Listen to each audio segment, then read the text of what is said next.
150 years ago today, this very spot was alive with the celebration of one of the greatest feats of humankind, the first intercontinental railroad. There was an undeniable energy in the air with the anticipation of all the new possibilities and opportunities that lay ahead. Here at Promontory Summit on May 10th, 1869, was the most important place in the whole world for one glorious day. Imagine with me what it would have been like so many years ago. Just scan across this vast, uncharted landscape.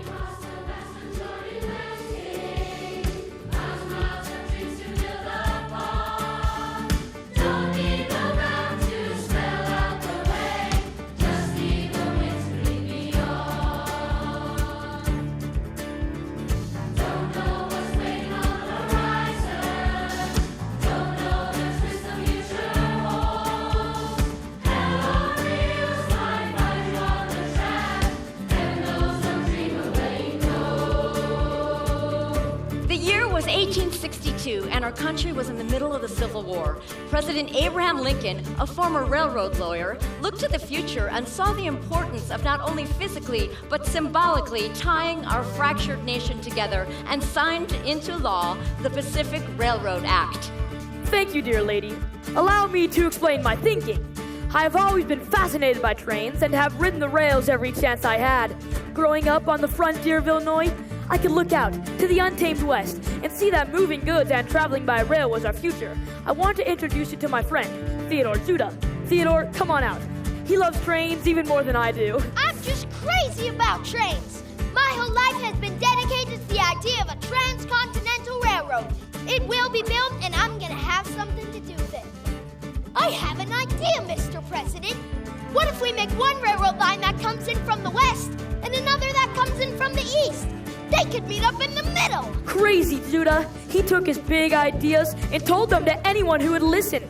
He made the treacherous ocean voyage around the tip of South America 3 times, trying to convince politicians in Washington, D.C., then the ones in California, and then back again. Each trip took 6 weeks, but that is much shorter than the 6 months to travel on land.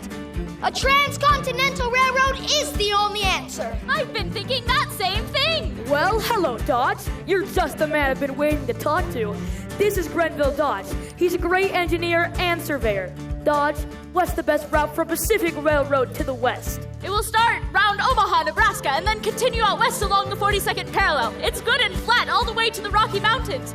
The other railroad will start east out of Sacramento, California. Then they will meet here, somewhere in the middle. Yes, we could pay them for every mile of track they lay, making a great race to the finish. Yes, let's get started. Wait a minute. Who's going to build it? We're going to need men. Lots and lots of men. They will have to be strong and not afraid of death. Yes, they'll all have to work together in spirit of unity and teamwork. The ironic thing here is that the men that built the railroad were none other than the outcasts and the persecuted of the nation. And these misunderstood people who struggled to find their place in America ended up being the very ones that helped unite the entire country. They were brave men who literally changed the American way of life, who in pursuing their own American dream, made millions of other Americans' dreams possible. Coming from the east, working for the Union Pacific Railroad, were the Irish. The vast uncharted landscape. Young veterans of the Civil War, the Irish immigrants were seen as a rough, hard-drinking people who preferred settling their disagreements with their fists. Pray to God that luck be on my side. And while it is true that they played hard, they also worked hard and were set on getting a piece of the American dream for themselves.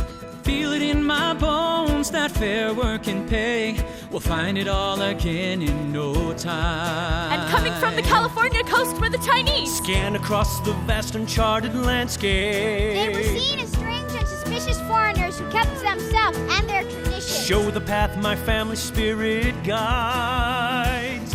But between the gold rush of 1849 and the work of the railroad, they were chasing opportunities to change their destinies as well. Who knows what fortune waits beyond the tracks? Maybe that's the goal we're gonna find. 'Cause when you realize what you really want, you hold on tight and you don't let go. I won't stop till I claim my own, till dreams in the end combine in my hand as one. And working right alongside of the Irish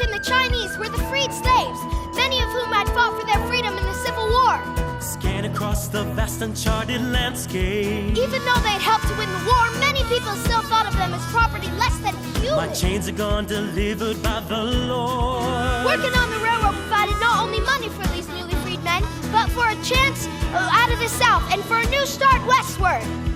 The promised land is just around the bend. We're reaping from the seeds the Lord has sown. 'Cause when you realize what you really want, you hold on tight and you don't let go. I won't stop till I claim my own, till dreams in the end combined in my hand as one. And they did work together as one. Teamwork! Remember, there were no machines back then. This was going to be built by their hands, by their bare hands. And by their hearts and their minds. While some of the men worked on the engineering and inventing new things, like brakes, the cowcatcher, and the railroad lantern. Other men rolled up their sleeves, picked up their shovels and hammers, and got to work to lay the actual track.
Hard work, as you can imagine. Back-breaking work performed sunrise to sunset, 6 days a week in all kinds of weather on all kinds of terrain. From the heat and harsh winds of the Great Plains to the unforgiving and bitter cold of the Sierra Nevada and Rocky Mountains.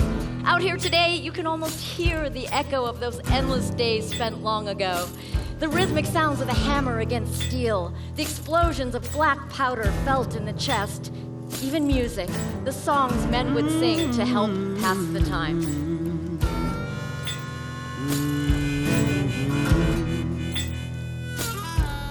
The clank of the hammers down against the rails, the slamming of the metal raining down like hail, takes me right back to the war against the South, fighting for freedom to get my brothers and sisters out.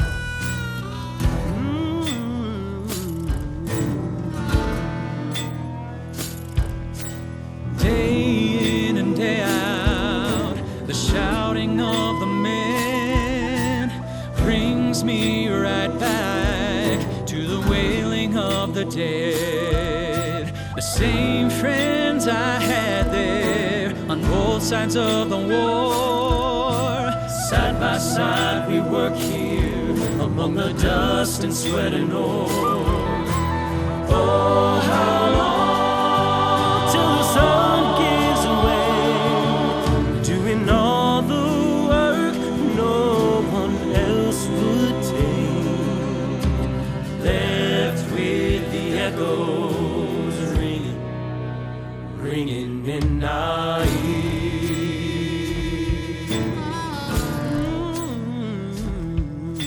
The crack of explosions rip away the rock.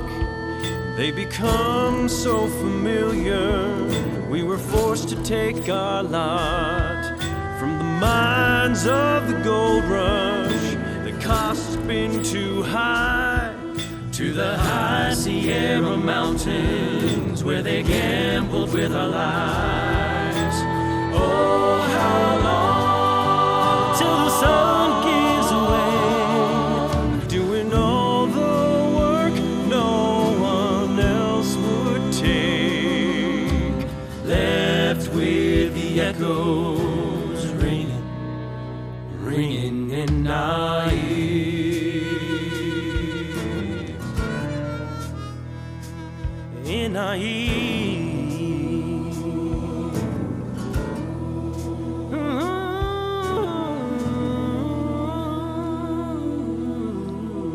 long day, you would think these hardworking men would eat some supper and call it a day. And perhaps sometimes they did.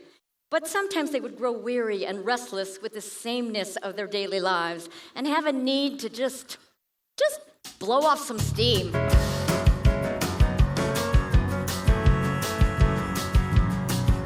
Blow that whistle, drop that hammer, and clock it now, finally free.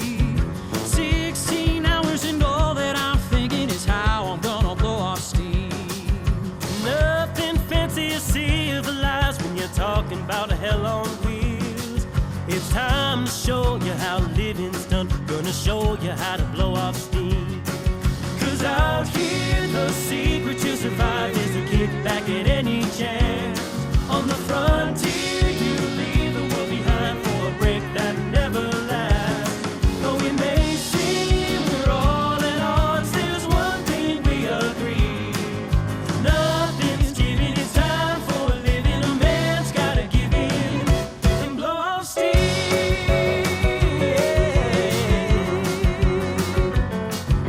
All that aching and hard back breaking, I'll drown them out with something Man, fierce. I need this today. Lord have mercy, if I wander, I'll clean it up with holy tea. Throw my cares away. Sunset's winking, so now I'm thinking there's nothing left here to see.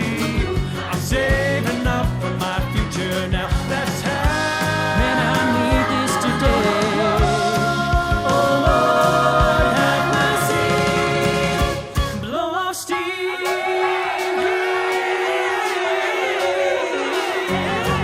'Cause out here the secret to survive is to kick back at any chance. On the frontier you leave the world behind for a break that never lasts. Though we may seem we're all at odds, there's one thing we agree. Nothing's giving, it's time for a living. A man's gotta give in and blow off steam.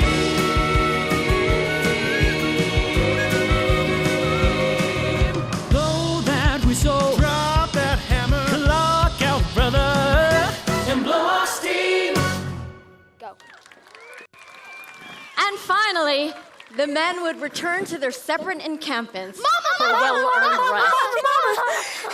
Children, hush now. You'll wake your father. He's the construction manager for the entire Central Pacific Railroad, and he needs his sleep. Now tuck yourselves back in. Out here, women were as scarce as a bathtub. In fact, there was only one woman who witnessed the building of either railroad from beginning to end, and what a woman she was. Hannah Maria Strobridge came out with her husband James and was determined to make a home for herself and him and their 6 adopted children. An ordinary passenger car was made into a 3-bedroom home on wheels. She was honored with the title the Heroine of the Central Pacific, and indeed, she was heroic to the men of the railroad. She bandaged their wounds while they told her of their troubles and nursed the sick back to health. She had a big heart and was quick to smile, and they loved her for it.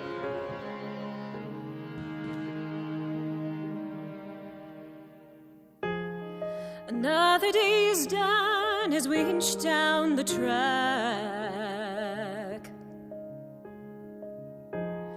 It's hard to let go of the need to look back as the train moves on. How it seems we don't.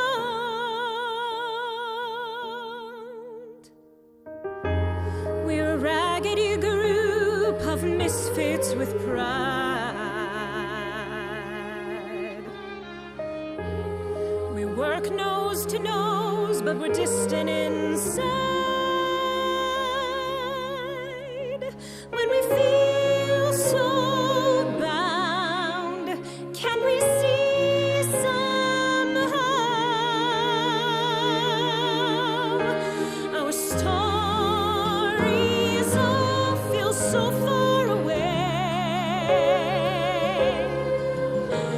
But tonight somehow they all feel the same. All the tales we're told, are they real?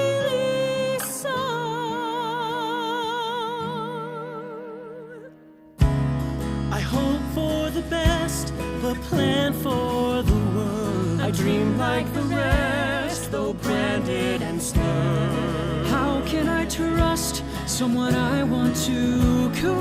Caught in a mess, can I come around to forgive somehow? Our stories all feel so far away,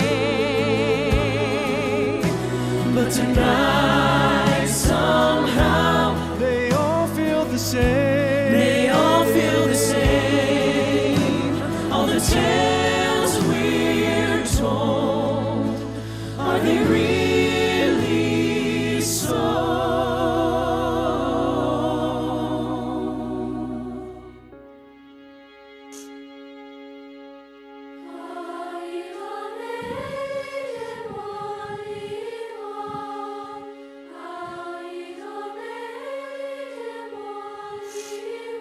Chinese workers made up 90% of the workforce on the western portion of the line. The railroad could not have been built, let alone finished, without these thousands of nameless Chinese men. They were little understood and largely invisible to the men who employed them. The Iron Road, as they called it, stands as a monument to the Chinese worker, his unsurpassed work ethic, and ultimately his immense influence in forging the American West. But perhaps no one group of people suffered or sacrificed more for the ultimate success of the railroad than the Native American. Their traditions, their lands, sometimes even their sacred sites were trampled and dishonored by the advancement of the road and the men who came with it. Foreign diseases devastated entire tribes. The buffalo, their main food supply, were shot down for sport. Many of the tribes fought back in protest, sending their warriors to attack the workers and disrupt the progress. But the sheer size and scope of this massive undertaking was eventually overwhelming. Between the deaths of the warriors, widespread starvation and disease, the proud Native American was involuntarily compelled to accept his new circumstances and place in the hierarchy of this new America. There was one more group of people who we haven't even mentioned yet. These people had known more than their fair share of persecution, as they too were unlawfully forced from their lands and homes. Known for their hard work and industrious spirit, these refugees were in desperate need of money and opportunity. As the construction of the railroad grew near their sanctuary in the desert, these exiles, the Mormons, saw their chance and jumped to be a part of the action. I'm out to beat the sunset for a chance I won't pass by. It's like we hold tomorrow right in our hands. Through crops and persecution, we've passed through trial by fire, and up against the odds we still stand. With the surge of Mormons joining the ranks in the fall of 1868, construction on the railroads accelerated on both sides. This raised the stakes, pitting the Union Pacific against the Central Pacific in a colossal race to the finish. By this time, the workers were so efficient they could lay down track at nearly the rate of a man walking. Think of that. When the Union Pacific boasted of laying 7 miles of track in one day, Charles Crocker, one of the 4 founders of the Central Pacific, put it to his men. Men, I challenge you all to best the mark of 7 miles of track in one day set down by the boys of the Union Pacific. And let us show them what we are made of by laying 10 miles of track in one day. The proof is all around us that right now is our time. We set our sights so we'll jump in line against the odds. And so, in the gray light of the early dawn, these men began one of the greatest feats of human determination the world has ever seen. So close we can taste it. Time to turn back now. It's like we hold tomorrow right in our hands. And unlikely band of brothers, we've been pushed down every mile.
Did they do it? Yes, they did. On April 28, 1869, these men laid down 10 miles and 56 feet of track in a little less than 12 hours.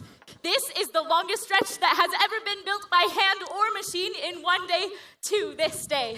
Less than 2 weeks later, on May 10th, 1869, a glorious spring day, the final spike of the first transcontinental railroad, the Golden Spike, was ready to be driven into the tie right here, uniting east and west together from sea to shining sea, just as Abraham Lincoln, Crazy Judah, and Grenville Dodge envisioned many years before. The presidents of both the Union Pacific and Central Pacific joined the territorial governors and other dignitaries, along with reporters from all over the country, to witness this momentous and pivotal event. The air was alive with anticipation. The two great engines, the Jupiter and the number 119, had been brought in facing each other. The two train engineers, Booth and Bradford, pulled on their whistles to send up a greeting.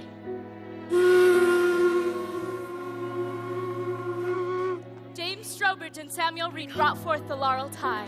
Right beside them came a crew of Chinese workers wearing clean blue tunics, carrying in one rail from the Central Pacific, and an Irish crew carried in the one from the Union Pacific. Champagne bottles were waiting to be popped. A military band from nearby Fort Douglas was on hand, ready to fill the air with music. A young bugler, Thomas Shore Wadsworth, was nervously awaiting the signal. I'm ready and waiting, sirs. The moment was here. Leland Stanford, another one of the 4 leaders of the Central Pacific, was given the great honor of driving in the final spike. Ladies and gentlemen, it is with great pride that I, Leland Stanford, drive in the final spike. Let me try that again. No, you've had your chance. Give me that hammer. Ladies and gentlemen, it is with great pride that I, Thomas Durant, president of the Union Pacific Railroad, drive in this final spike. Let Strobridge have Let the governors have a try. Can I try? Sure. What about Miss Strobridge? Oh, why, I'd be honored. Yes. Perhaps we should give the men who built this railroad a crack at it.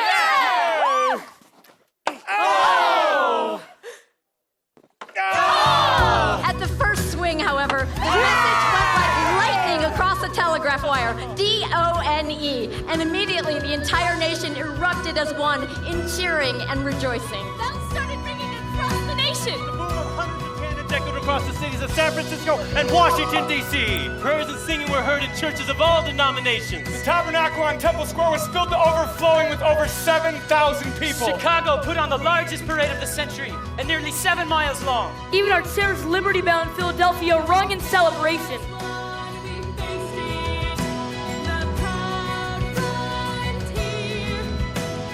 Forging ahead to make it and clear. So we rang out the bells, finally showing what we want the whole world now to hear. Look at us now, our new star is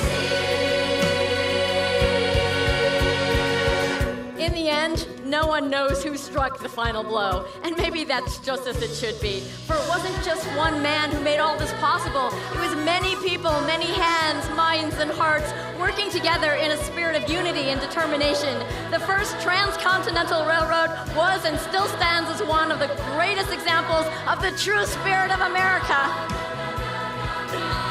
I feel it in my bones. I feel luck be on my side now. The fortunate we're gonna find. One as one, as one, as one, as one. 'Cause when you realize what you really want, you take your hands and you make them one. We don't know all that can be done. Just strangers before.